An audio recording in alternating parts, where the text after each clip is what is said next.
Investidores, o Bitcoin está sendo cotado aos 58.800 dólares nesse momento. Ele está se desvalorizando 3,53%. Eu tirei um tempinho do meu domingo para vir aqui no meu escritório e dar uma olhada como está o mercado, dar uma olhada na agenda econômica e ver o que a gente tem para essa semana, nesse momento de correlação do Bitcoin com o mercado tradicional, em um momento muito volátil para os mercados, né, investidores? A gente vai falar disso nessa análise. A gente vai basicamente dar uma olhada em gráficos, tá bom? Bitcoin. Deixa eu desejar um feliz Dia dos Pais para você, papai. Hoje é o seu dia, você que está aí investindo, pensando no futuro do seu little boy, do seu garotinho, da sua garotinha. Deixa aqui as minhas felicitações e espero que você esteja aproveitando e recebendo muito amor nesse dia. Feliz Dia dos Pais para o meu pai também, apesar dele não assistir vídeos sobre o mercado. Ele só assiste vídeos de pescaria, mas enfim, deixo aqui também um feliz Dia dos Pais para ele e para todos os papais. Eu ainda não sou papai, né? Vocês sabem disso. Mas tenho pai, graças a Deus. E então, investidores, olha só, uma semana extremamente volátil para o Bitcoin. Olha só o que aconteceu. Nós abrimos a semana com o Bitcoin num patamar aqui de 58.143 dólares. A gente chegou a bater 49.217 dólares por esse gráfico da Coinbase. E aí a gente teve uma valorização, por enquanto, na semana, né, uma valorização de 1,50%.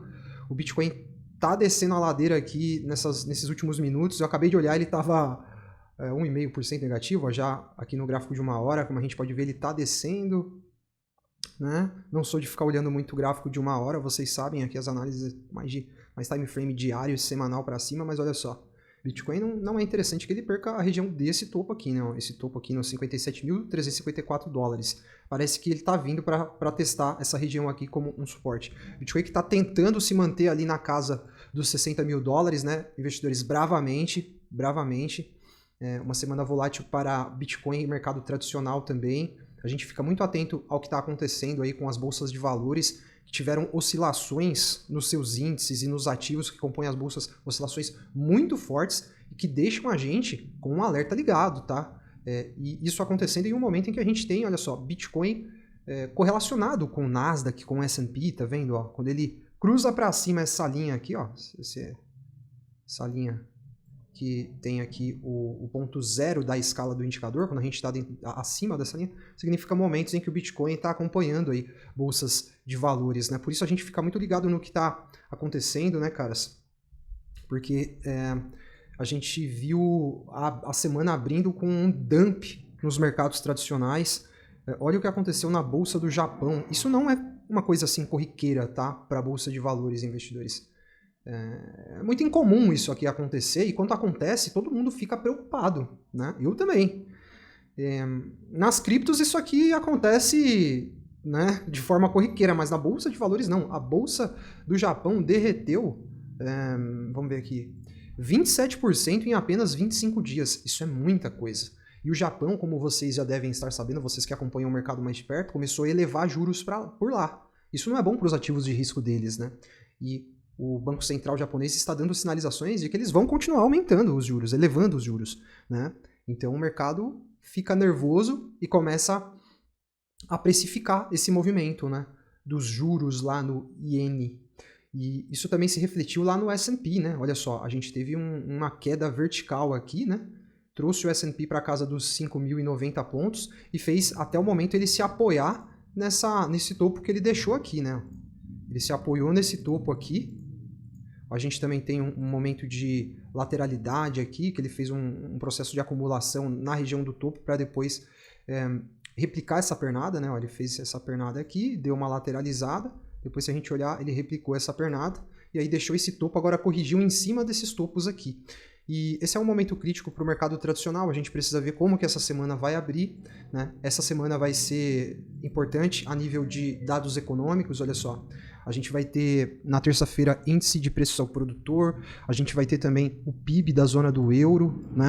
E aí isso na quarta-feira, PIB da zona do euro. E aí na quarta-feira também a gente vai ter o CPI, né? Que é um índice de inflação importante lá dos Estados Unidos, olha só. Então, essa semana aqui promete emoções caso esses dados econômicos tenham alguma variação muito grande, né? Se descolando muito daquilo que está sendo projetado, né? E isso deve se refletir na precificação dos ativos para essa semana.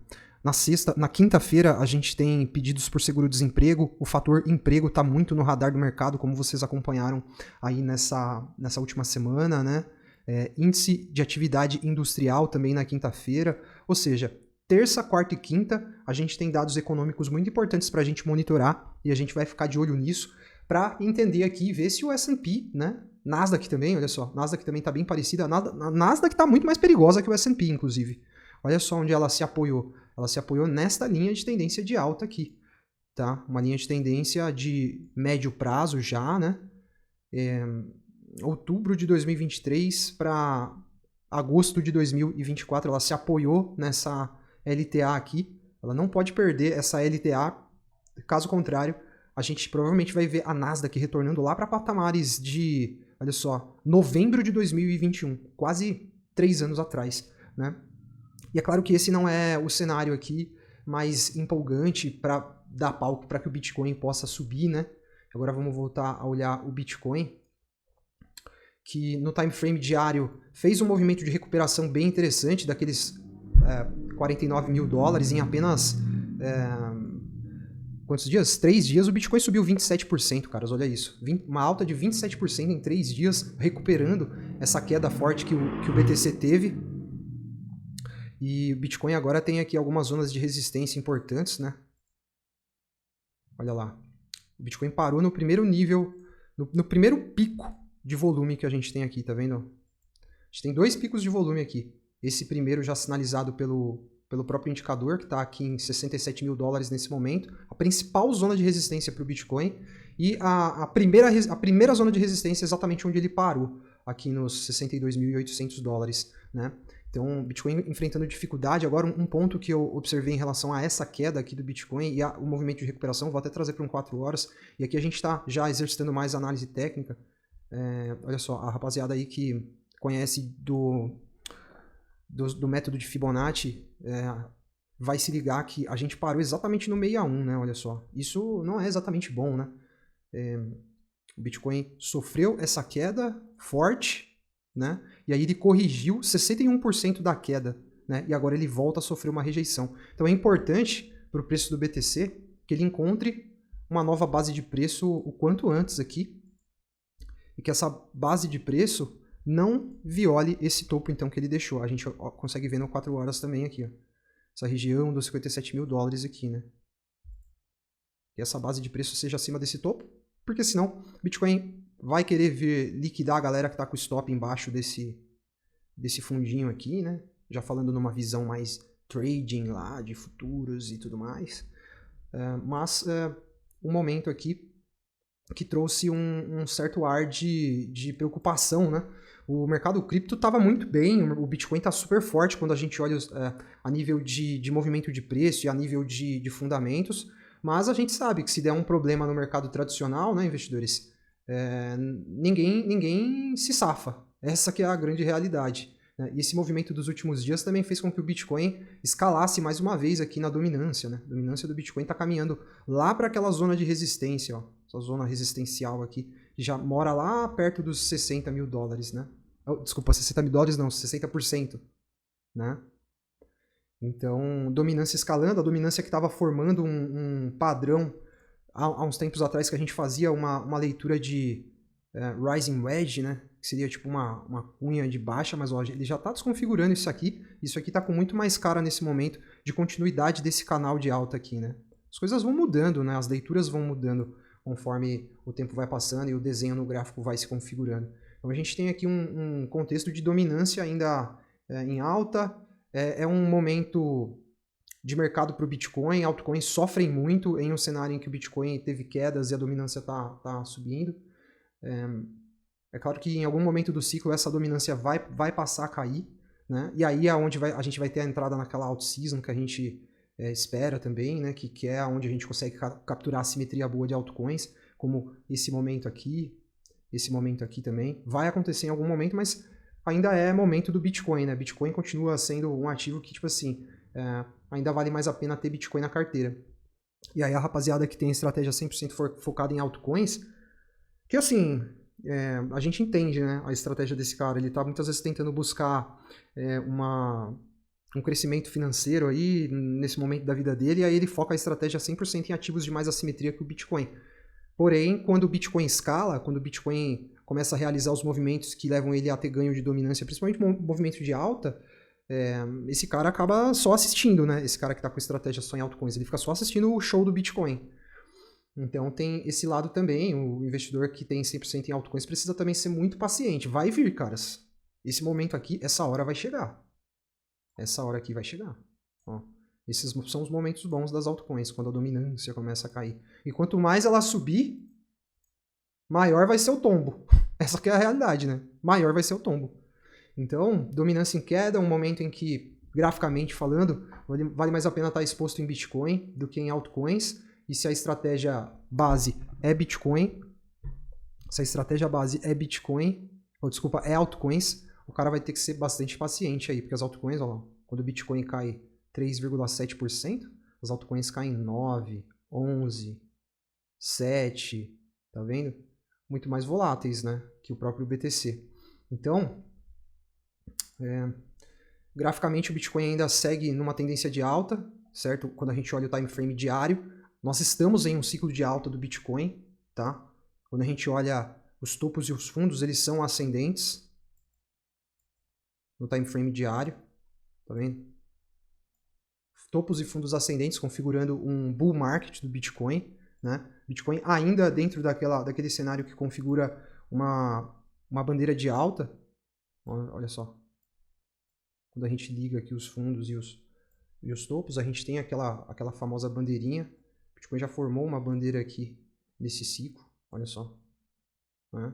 Então ainda é uma configuração bullish, mas é claro que dentro dessa bandeira tem espaço para muita volatilidade, né? Tem espaço para uma variação bem ampla do preço. Né? Um ponto que a gente observa é uma rejeição do mercado a níveis de preço abaixo de 55.700 dólares, tá vendo? Se a gente olhar aqui, ó, desde que o Bitcoin fez o rompimento para cima desse nível, o mercado não permitiu mais fechamentos abaixo desses 55.700, tá vendo? E isso muito marcado por esse grande candle de força aqui, ó. Esse candle bruto que o BTC deixou naquela semana de 26 de fevereiro e que também foi marcado por uma incidência boa de volume financeiro, tá vendo? Essas 2 semanas aqui. Nessas 2 semanas aqui a gente teve muito mais volume financeiro do que nessa semana atual do BTC também. E aí, esse candle de força foi deixado. Né? Ou seja, aqui dentro desse nível, ó, tem muita gente interessada. Muita gente está interessada em Bitcoin nesse range aqui. Vocês podem ver que está rolando muita defesa, né? E nessa semana o mercado rejeitou, nessas 2 últimas semanas o mercado rejeitou níveis abaixo de 58 mil dólares e o Bitcoin meio que insistentemente fica ali quase que como um imã, né? Com o preço sendo sugado lá para a região dos 60 mil dólares, né? Próximo dos 60 mil dólares. Caiu abaixo de 50, na mesma semana ele já volta, tá vendo? Só não nessa semana aqui, que ele voltou na semana seguinte. Mas 60 mil dólares parece um preço que o mercado tem procurado muito, né? Nessas últimas semanas. E qualquer coisa abaixo disso vai representando oportunidades de compra, né? Quando a gente olha também o time frame mensal, Bitcoin, olha só, segue se segurando ainda na região dos topos que ele deixou lá no ciclo passado, tá vendo? Ele continua se apoiando, ele chegou a romper, fez aquele rompimento que não foi aquele rompimento contundente, com convicção, e aí desde então ele lateralizou, né? Mas, se a gente olhar o time frame mensal, a gente vê que o Bitcoin continua ainda namorando aquela região de topo histórico do ciclo passado, o que é muito bom. O Bitcoin não se afasta desses níveis, apesar das volatilidades aí, né? O Bitcoin está muito forte, investidores. Essa aqui é a leitura que eu faço. E aí a gente fica muito ligado no que vai acontecer lá no mercado tradicional, né? Principalmente nessa semana aí que se inicia. Vamos ver como que vai abrir a Bolsa do Japão lá, que trouxe emoções, S&P também, a Bolsa do Japão, vamos ver, não abriu nem os futuros ainda, mas dá uma olhada nisso aqui. Não.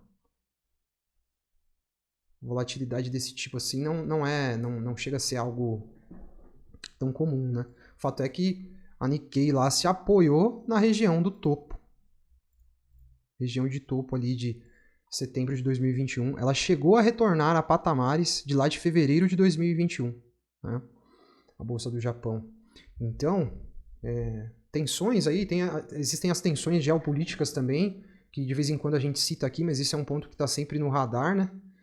E vamos ver o que acontece com o S&P, especialmente nessa semana, se ele vai dar sequência nesse movimento de recuperação, ou se ele volta a empurrar o indicador mais abaixo aqui, porque aí o Bitcoin pode sofrer consequências também em função disso. E esses indicadores econômicos que eu mostrei para vocês certamente também vão dar o tom aí, né, daquilo que pode acontecer. Se a gente pode ter uma semana um pouco mais animadora e sequência, com os ativos dando sequência na recuperação, né, que eles tiveram depois de segunda-feira. Segunda-feira derreteu, aí a gente teve segunda-feira passada para cá, quase uma semana já de movimentos de recuperação aí, né.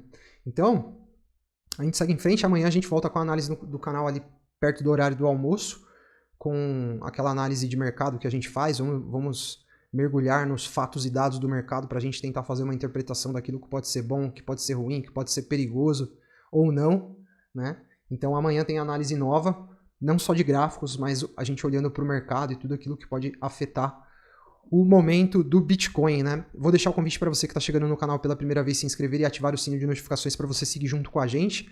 Estamos aí caminhando para 25 mil investidores acompanhando as análises do canal, então junte-se a nós, não deixe de fazer parte dessa comunidade que está crescendo em ritmo acelerado aqui no YouTube neste ano de 2024. Tá bom? Voltamos amanhã, um forte abraço a todos, até a próxima, feliz Dia dos Pais aí para os papais. Investidores, quero deixar o convite para vocês conhecerem o relatório oficial do canal, que tem a nossa seleção de 25 criptomoedas promissoras para esse ciclo de alta. Nesse relatório vocês também vão encontrar o Mega Gemas, que tem algumas criptos de baixo valor de mercado e potencial altíssimo, e também recebem um e-book exclusivo, materiais que vão tornar você um investidor muito melhor, com certeza, e que vão te ajudar a conseguir resultado nesse mercado. O link está aí na descrição.